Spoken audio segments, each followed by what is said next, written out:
Well, we're back at the Contemporary Longrifle Association show for 2017 here in Lexington, Kentucky. And I know we've seen a lot of good stuff, but the show is gigantic and there's plenty more to see. So let's get back out on the floor. This is some of Ric Lambert's gun work. You probably know Ric from this beautiful photography in Muzzleloader magazine and Muzzle Blast magazine, but he's a fine gun maker too, and these pieces surely attest to that. Some beautiful rifles built by Lowell Haarer, just gorgeous.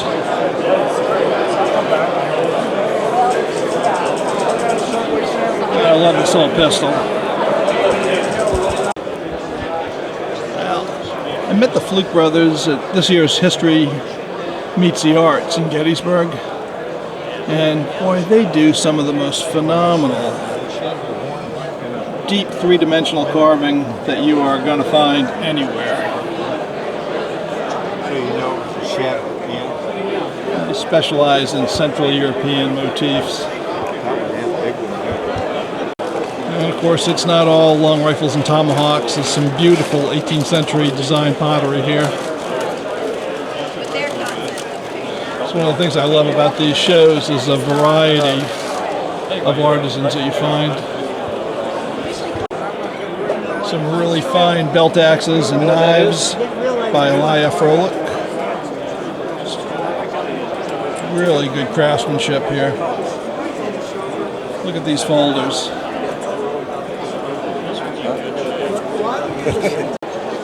Some of these displays are works of art in and of themselves.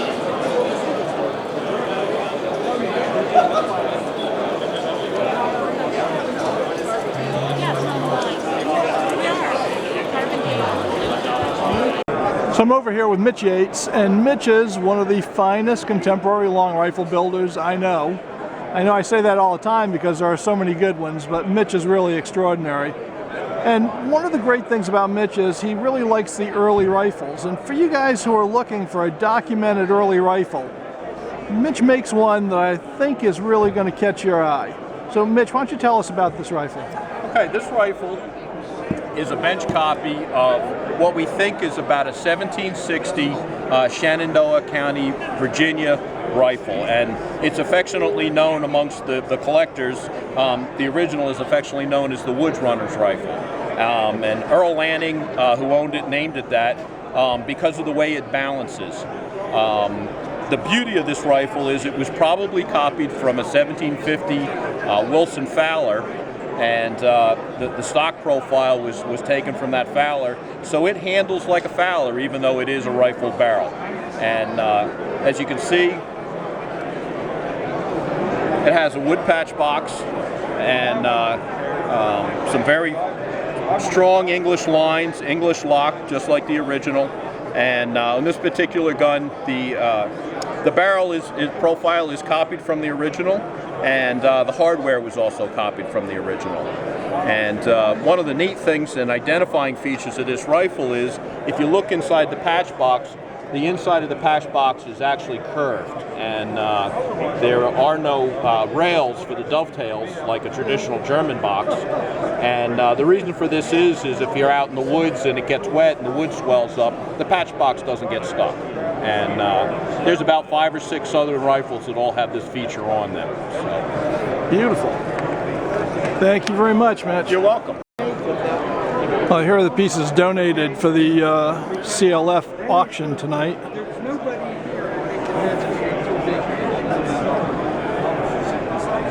Some beautiful work.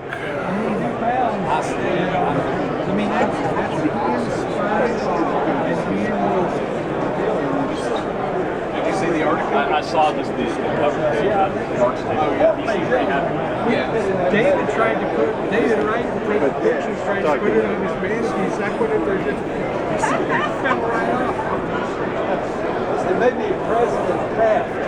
Yeah. Yeah. You can touch anything you want. Thank you.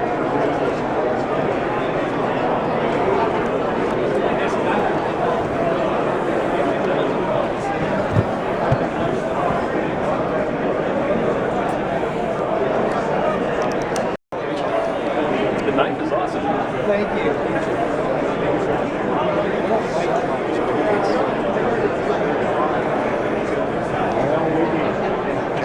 This one guy shoots at the white cloud, and it ducks, and it hits another one.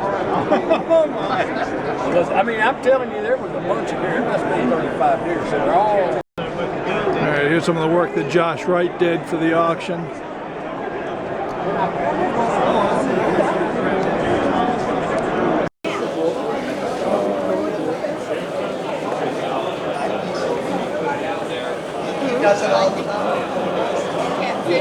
Can't be done almost with each other at one point. I couldn't hear what they were saying, but I could see the daggers. And I know catfish.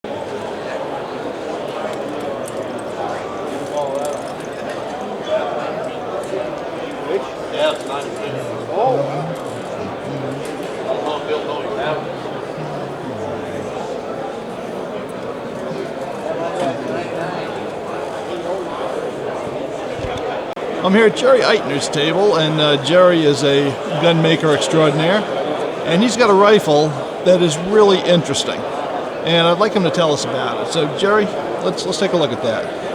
Well, Mike, this is a rifle that would have been built style-wise about 1815, 1820. As you can see, it's got a 1770s period lock on it that would have come off of an old used rifle that was broken or used up and reused on this gun. And this gun, after it was built in the 1815-20 period, probably had another 70 years of life in it, and you can tell it's all beat up, scratched, got a crack in it, repair. It's a very nice, what I would call a relic gun. It's a beautiful gun, man. I mean, it looks like it's been through the wars. Very authentic looking. Thanks, Jerry. Well, I hope you've really enjoyed our look at the CLA show so far. We've seen a lot of beautiful items, but there's one more episode still to see, and some really gorgeous items will be showing up in there, so I hope you'll tune in.